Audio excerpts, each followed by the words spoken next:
नमस्कार। True lineage podcast में आपका हृदय से स्वागत है। इस चैनल में हम आपको कुछ बहुत एमिनेंट पर्सनालिटीज और कुछ हिडन जेम्स से रूबरू कराएंगे। चलिए, तो आज आपको मिलवाते हैं कला के क्षेत्र से एक ऐसे ही हिडन जेम प्रीति भार्गव तिवारी जी से। प्रीति जी, नमस्कार। नमस्कार। आप जयपुर के संभ्रांत परिवार से हैं। आपने बीएफए किया हुआ है, जिसका मतलब आपका शुरू से ही कला के प्रति झुकाव रहा है। फिर भी आपने टीचिंग अपना प्रोफेशन चुना, क्यों? हाँ, ये तो आपने सही कहा। स्टार्टिंग से ही मतलब बचपन से ही मेरे को आर्ट की तरफ बहुत इंक्लिनेशन था। बट लेकिन उस समय कुछ सिचुएशंस ऐसी थी कि मैं आगे बीएफए फाइन आर्ट्स को आगे कंटिन्यू नहीं कर पाई। और किया तो मैंने बहुत शौक से था, मुझे आर्ट बहुत अच्छी भी लगती थी, क्रिएटिविटी भी थी। एंड बट सिचुएशंस कुछ थी ऐसी कि मैं आर्ट को परस्यू नहीं कर पाई, उस फील्ड में नहीं कर पाई। तो इसलिए फिर मैंने टीचिंग उस समय ट्राई किया था, क्योंकि मेरी क्या फ्रेंड्स वगैरह थी उस समय, यंग एज, तो मेरी फ्रेंड्स वगैरह थी, वो काफी स्कूल्स में जॉब कर रही थी, तो उन्होंने मुझे बोला, मैं भी गई वहां पे। तो स्टार्टिंग में प्राइमरी क्लासेस थी, प्री प्राइमरी क्लासेस थी, तो वहां जाके मुझे बहुत अच्छा लगा। छोटे बच्चे थे तो वैसे ही आप इंजॉय करते हो उनके साथ। तो बस वो तब मैंने स्टार्ट किया था। एंड टिल डेट 25 ईयर्स हो गए हैं, और अब तो ये मेरा प्रोफेशन बन गया है। एंड मुझे बहुत अच्छा लगता है अब टीचिंग करना। साथ में आर्ट वर्क भी कर रही हूँ मैं थोड़ा थोड़ा। आप जयपुर के जाने माने स्कूल में टीचर हैं। सुबह जल्दी जाना होता होगा और दोपहर में देर से आते हो। फिर भी घर संभालना होता होगा। आप कब समय निकालती हैं अपने प्रोडक्ट्स बनाने के लिए? हाँ, स्कूल भी जाना होता है, काम रहता ही है, स्कूल का भी रहता है, घर का भी रहता है। बट शौक है, पैशन है मेरा, मुझे बहुत अच्छा लगता है। और स्टार्टिंग से ही था कुछ कुछ करते रहना, मैं पहले भी करती थी। और तब इतनी आइडियाज नहीं थे, इतने प्रोडक्ट्स वगैरह के बारे में नॉलेज नहीं थी, तब भी मैं करती थी। घर को भी डेकोरेट करना, कुछ कुछ चेंजेस करते ही रहना, वो मेरे रहता ही था। आफ्टर एवरी 15 डेज मेरा घर का कुछ भी डेकोरेशन चीजें सब इधर उधर शिफ्ट हो जाती थी। तो अब वो पैशन इतना ज्यादा है, मतलब इनबिल्ट ही है शायद। तो कुछ ना कुछ मैं करके टाइम निकाल ही लेती हूँ, थोड़ा बहुत टाइम जब भी मिलता है घर के काम से, जो भी फ्री टाइम होता है, संडेज होते हैं और बाकी हॉलीडेज होती हैं, तो उस टाइम पे मैं थोड़ा थोड़ा करके अपने प्रोडक्ट्स वगैरह कंप्लीट कर ही लेती हूँ। कुछ अपने परिवार के बारे में बताइए। हाँ जी, फैमिली में मेरे हम 3 जने हैं। मेरे हस्बैंड हैं, मैं हूँ, मेरा बेटा है, और एक छोटा सा मेंबर भी है, डॉग है हमारा। तो हम 4 मेंबर्स हैं, छोटी सी फैमिली है। परिवार में कौन कौन आपके इस कला यात्रा में सहयोग देते हैं और कैसे? फैमिली में दोनों ही, मेरे हस्बैंड भी मेरा बेटा भी। हस्बैंड को तो मैं बहुत ज्यादा परेशान भी करती हूँ जब भी कोई प्रोडक्ट्स होते हैं, आई मीन बल्क ऑर्डर होता है या कुछ भी ऐसा होता है, तो ऑब्वियसली वो मेरे को बहुत हेल्प करते हैं। कुछ पेंट करना होता है, फ्लैट पेंट्स होते हैं, बेस कलर्स करने होते हैं कई बार बहुत ज्यादा, तो वो करते हैं, मेरी हेल्प करते हैं उसमें। या कुछ ड्रिलिंग का काम होता है, कुछ स्क्रूज वगैरह है, कुछ भी, तो वो तो टोटली मैं उन्हीं पे डिपेंडेंट रहती हूँ, तो मेरी काफी हेल्प करते हैं, बहुत सपोर्ट करते हैं। बहुत अच्छा। आपको अपना इंस्टाग्राम का एक बहुचर्चित चैनल है, आर्ट फाइन आइडियाज के नाम से। क्या आपके पास टीम है या वो भी आप खुद ही संभालती हैं? नहीं, टीम तो नहीं है, वो भी मैं खुद ही मैनेज कर रही हूँ। तो धीरे धीरे उसमें कुछ कुछ ट्रायल एंड एरर्स होते रहते हैं, बट वो मैं खुद ही कर रही हूँ। टीम नहीं है सच मेरे पास कोई भी। आजकल कुछ टर्म्स ट्रेंडी हैं, जैसे जेन एक्स या जेन जी। उनके मुताबिक आप जेन एक्स में आती हैं। उसको देखते हुए आपने आज की इतनी विकसित टेक्नोलॉजी में महारत हासिल कर ली, कैसे? हाँ हाँ, सही कहा आपने जेन एक्स में आती हूँ मैं। एक्चुअली क्या है, जो हमारी जनरेशन है उसने टेक्नोलॉजी को आते और बदलते देखा है। तो शुरू में तो मेरे को होती थी प्रॉब्लम, और थोड़ी झिझक भी होती थी पूछने में, समझने में। बट देन फिर मैंने सोचा ये तो अपने आप को अपडेट करना ही पड़ेगा, बिकॉज टेक्नोलॉजी आजकल हर जगह है, क्लासरूम्स में है, स्कूल्स में है, और आर्ट वर्क में तो है ही। इंस्टाग्राम चैनल अगर है, यूट्यूब है, कुछ भी, तो आपको टेक्नोलॉजी का सारा पता होना चाहिए। तो पूछते पूछते कुछ कुछ ट्राई करते हुए और मैंने सीख ही लिया, और अब तो मेरे को ये एप्स वगैरह और जितने भी ये हैं तो ये मेरे फ्रेंड्स बन गए हैं, तो अब मैं इजिली हैंडल कर लेती हूँ। आपके सारे प्रोडक्ट्स हैंडमेड होते हैं, इनको बनाने में बहुत वक्त लगता होगा। आपके पास ऑर्डर्स की भरमार भी रहती है, फिर भी आपने रेट्स बहुत रीजनेबल रखे हैं, क्यों? हाँ, टाइम लगता है बहुत ज्यादा। एक्चुअली क्या है, जितने भी हैंडमेड प्रोडक्ट्स होते हैं आपको सोचना पड़ता है और कस्टमाइज करना पड़ता है अकॉर्डिंग टू द कस्टमर, जो भी है उनकी, जो भी उनके इमोशंस हैं एक्चुअली, क्योंकि वो जो भी आपको ऑर्डर देते हैं बहुत सारी चीजें होती हैं, चाहे उनको आर्ट के बारे में नॉलेज हो या नहीं, बट वो ये चाहते हैं कि जितनी भी, जो भी चीजें वो बता रहे हैं, जो भी चाह रहे हैं उस प्रोडक्ट में, वो सब मैं उसमें कस्टमाइज करके दूं उन्हें। तो पर्सनल टच होता है उसके अंदर, जो ऑब्वियसली मशीन्स में नहीं हो सकता। वो टच, वो इमोशंस, वो आप उसके अंदर नहीं देख सकते मशीन मेड प्रोडक्ट्स में। एंड प्राइजेस रीजनेबल हैं, बिकॉज आई थिंक कि अगर ब्यूटीफुल प्रोडक्ट्स हैं या कोई ऑर्डर करना चाहता है मुझसे, प्रोडक्ट्स कस्टमाइज कराना चाहता है, तो वो उनकी पॉकेट फ्रेंडली हो, बजट फ्रेंडली हो, और वो अफोर्ड कर पाए उसको, और ऑब्वियसली मुझे भी बल्क ऑर्डर्स मिले। तो ये एक मेरा रीजन है कि ब्यूटीफुल प्रोडक्ट्स जो भी वो चाहते हैं वो उनको उनकी बजट के अकॉर्डिंग मैं प्रोवाइड कर सकूं। ये स्ट्रेटेजी बहुत अच्छी है आपकी। आपको आइडियाज कहाँ से आते हैं? ज्यादातर देखने में आता है कि आर्टिस्ट अपने आसपास की चीजों से ही इंस्पायर होते हैं। आपकी इंस्पिरेशन क्या है? हाँ, इंस्पिरेशन ऑब्वियसली अराउंड यू। आप नेचर में इंस्पिरेशन है, आपके चारों तरफ इंस्पिरेशन है, आइडियाज हैं, क्रिएटिविटी है। और आर्टिस्ट जो थोड़ा सा मतलब आर्टिस्ट हैं या जो लाइक करते हैं आर्ट को, या प्रोडक्ट्स बनाते हैं, कुछ भी बनाते हैं, आर्ट से रिलेटेड जो भी करते हैं, वो कोई फॉर्म ऑफ आर्ट हो सकता है। तो उनको तो अपने चारों तरफ, वो कहीं भी जाएं, बाहर रहें, घर में रहें, या वेर एवर दे गो, उन्हें कहीं ना कहीं क्रिएटिव आइडियाज या किसी भी चीज में आर्ट या क्रिएटिव चीज दिखी जाती है। तो वहीं से मुझे भी इंस्पिरेशन अपने आसपास की चीजों से, या कहीं भी आप जाते हो आइडिया उस समय क्लिक हो जाता है, कई बार आप आते हो और जब आप कुछ बनाने लगते हो तो वैसे भी और उस समय आपको आइडियाज आते हैं। तो कई बार प्रोडक्ट जो आपने सोचा होता है वो उसके अकॉर्डिंग नहीं जाके कुछ और ही अलग और ज्यादा ब्यूटीफुल प्रोडक्ट रेडी हो जाता है।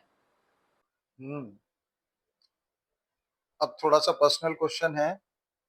अ, आपने बताया आपकी माताजी भी अपने वक्त की बीएफए रही हैं। क्या वो भी ऐसे ही प्रोडक्ट्स बनाती थी या पेंटिंग वगैरह? क्या आपके पास उनकी बनाई गई चीजें हैं अभी भी? क्या आपको उनसे भी कुछ सीखने को मिला? बिल्कुल, बिल्कुल। मम्मी, खैर उन तक तो मैं कभी भी, उनका जो था हैंड और जिस तरीके की वो आर्टिस्ट थी, वो तो मैं आई डोंट थिंक सो मैं कभी अचीव कर पाऊंगी, उतना बन पाऊंगी। बट हाँ, मम्मी ने भी आर्ट्स में किया था और फैब्रिक पेंटिंग्स करती थी वो, स्केचिंग्स थी उनकी, बेसिकली उनके पास पेंटिंग था। मेरा थोड़ा अलग सब्जेक्ट है, मतलब मैंने जो बीएफए किया वो अलग सब्जेक्ट में किया था, मोर ऑफ डिजाइनिंग, तो एंड फोटोग्राफी वगैरह मेरा ये सब्जेक्ट्स रहा है। बट ऑब्वियसली मम्मी का, क्योंकि इनबिल्ट आप कह लीजिए इनहेरिटेंट है, तो बहुत अच्छा हैंड था उनका। उनके जो स्ट्रोक्स होते थे, जो पेंटिंग्स, जो डिटेलिंग होती थी, और मिनिएचर पेंटिंग्स भी होती थी मम्मी की, तो वो तो बहुत ब्यूटीफुल वर्क था। उनके जो कलर कॉम्बिनेशंस होते थे, तो कहीं ना कहीं वो चीज है, अंदर आई है। और मैं तो बोलती हूँ ये चीज कि आर्टिस्ट की बेटी हूँ, तो है कुछ अंदर थोड़ा सा। और पेंटिंग्स, बहुत सारी चीजें हैं जो मैंने रख रखी हैं प्रिजर्व करके मम्मी की। बहुत ब्यूटीफुल पेंटिंग्स है, बहुत पुरानी हैं, एंटीक सी हो गई हैं वो तो अब, वो अभी तक हैं मेरे पास रखी हुई हैं।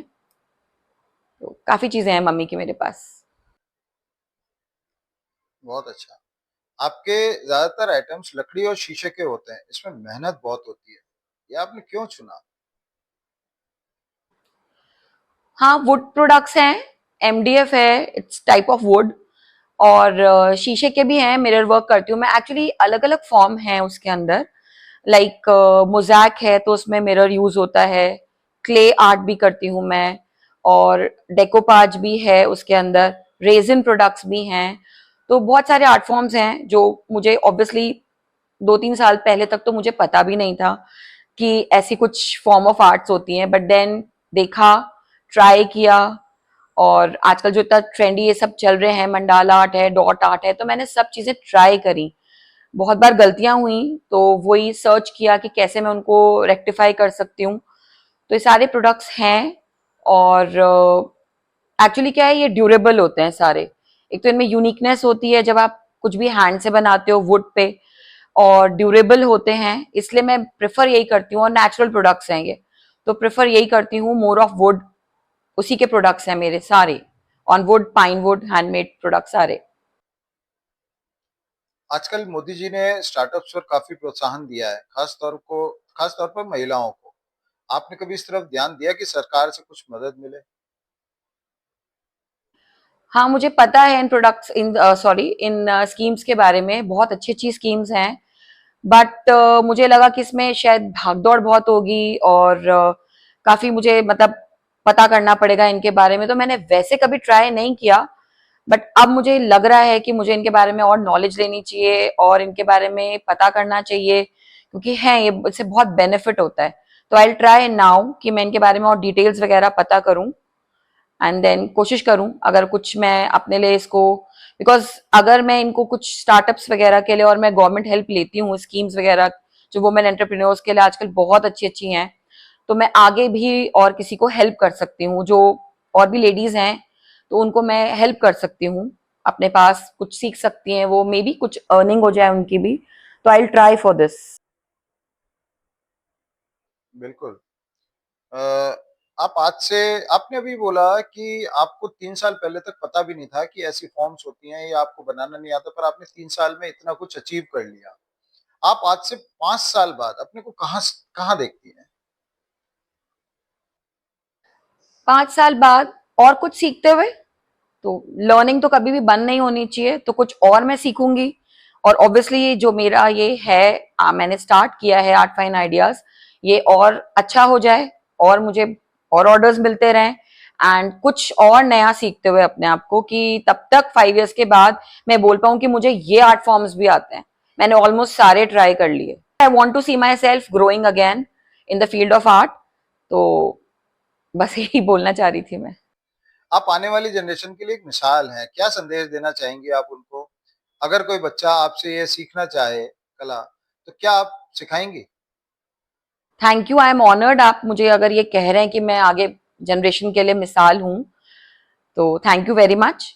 बट मैं यही बोलना चाहूंगी यंग जनरेशन को कि follow your passion, no matter how small it may seem. छोटा नहीं होता है, आप अपने पैशन को फॉलो करो, दिल से उसको करो, कंसिस्टेंट रहो आप। और आजकल तो वैसे भी creativity is not small, creativity होना बहुत जरूरी है, क्रिएटिव होना बहुत जरूरी है। तो आप अगर दिल से कर रहे हो तो अपना पैशन फॉलो करो। It's never too late to start. तो आप कभी भी स्टार्ट कर सकते हैं, और थोड़ा थोड़ा टाइम निकालिए अपने लिए, अपने पैशन के लिए, जो भी आपकी हॉबी है उसे ट्राई कीजिए, क्योंकि एवरीबडी इज हैविंग यूनिकनेस। तो बस उसको थोड़ा सा पहचानो आप, और उसको परस्यू करो आगे, कोशिश करिए। तो बेसिकली आप कहना चाहती हैं कि आपके जो इंस्टाग्राम चैनल है और यूट्यूब चैनल है आर्ट फाइन आइडियाज, उसको फॉलो किया जाए और आपसे कांटेक्ट किया जाए, तो आप जरूर हेल्प करेंगी। बिल्कुल, बिल्कुल किया जाए। सी, मेरे को आता नहीं था, मैंने भी लर्न किया, सीखा। और सीखा भी कैसे, मतलब you can say I am a self taught artist, and I am proud of that, because मैंने ये यूट्यूब पे देखा, कोई भी गलती होती थी तो मैं उस पर सर्च करती थी कि ये इसको मैं कैसे ठीक कर सकती हूँ। और कुछ प्रपोर्शंस नहीं पता होते थे, तो वो भी मैं सर्च करके देख के, ऐसे ही चीजें। और आजकल तो है ही इंटरनेट, तो हम उसका ऐसे पॉजिटिव यूज कर सकते हैं। मुझे तो बहुत फायदा हुआ, ये पॉजिटिव साइड मैंने जो इंटरनेट की यूज करी, नेट की, कि ठीक है मैंने उस पर सीखा, और अपनी गलतियां उस पर और सुधारी, और कोशिश करी। तो आज ये है कि मोस्टली मेरे को सब यही बोलते हैं कि प्रोडक्ट्स आपकी फिनिशिंग अच्छी है, तो कुछ तो मैंने सीखा है उससे, तभी वो चीज अब आई है निकल के, तो इसलिए। प्रीति जी, आप जितने भी प्रोडक्ट्स बनाते हैं, मान लीजिए आपके पास कोई ऑर्डर आया पंजाब से या कश्मीर से या कहीं से भी, गुजरात से, तो आप उसको कैसे भिजवाती? कुरियर से? तो आपके प्रोडक्ट्स इतने खूबसूरत और इतने नाजुक से दिखते हैं, मिरर वर्क वगैरह होता है, ये होता है जो नाजुक होता है, तो क्या ये सही सलामत हालत में मतलब आपके कस्टमर्स के पास पहुंचते हैं, या डैमेज का कितना परसेंट रहा है आपके अभी तक? फिंगर्स क्रॉस, अभी तक डैमेज तो कभी नहीं हुआ। प्रॉपरली पैक करती हूँ मैं उनको, उनकी पैकिंग वगैरह जो होती है, बिकॉज ऑब्वियसली आपने चार्ज किया उस प्रोडक्ट के लिए, एक तो वो चीज आपके माइंड में रहती है, और एक आपने उसमें इतने डेज इतना टाइम स्पेंड किया है, तो आप भी यही चाहोगे कि प्रोडक्ट प्रॉपरली पहुंचे। तो प्रॉपरली रैप करके उनको बॉक्सेस में, जो भी उसके अंदर जितना भी बबल रैप वगैरह अच्छे से करके, इसमें मेरे हस्बैंड ही मेरी हेल्प करते हैं, तो प्रॉपरली रैप करके ही मैं उनको भेजती हूँ। तो अभी तक तो कोई ऐसी चीज नहीं आई, कोई डैमेज नहीं आया, तो कभी भी कोई कंप्लेन नहीं आई है। इंडिया में भी गए हैं मेरे, बाहर भी गए हैं प्रोडक्ट्स, बट कभी कोई कंप्लेन नहीं आई है अभी तक। अब आपने इस पूरे पॉडकास्ट में अपने हस्बैंड की इतनी तारीफ की है, ऐसा लगता है कि आपके हस्बैंड का अलग से एक पॉडकास्ट बनाना पड़ेगा। चलिए प्रीति जी, बहुत बहुत धन्यवाद। प्रीति जी, बहुत बहुत धन्यवाद। आपने हमें अपने कीमती वक्त दिया, और आपके प्रोडक्ट्स का हम चाहेंगे और ज्यादा विस्तार हो और आप और आगे बढ़ें। धन्यवाद। Thank you so much, thank you.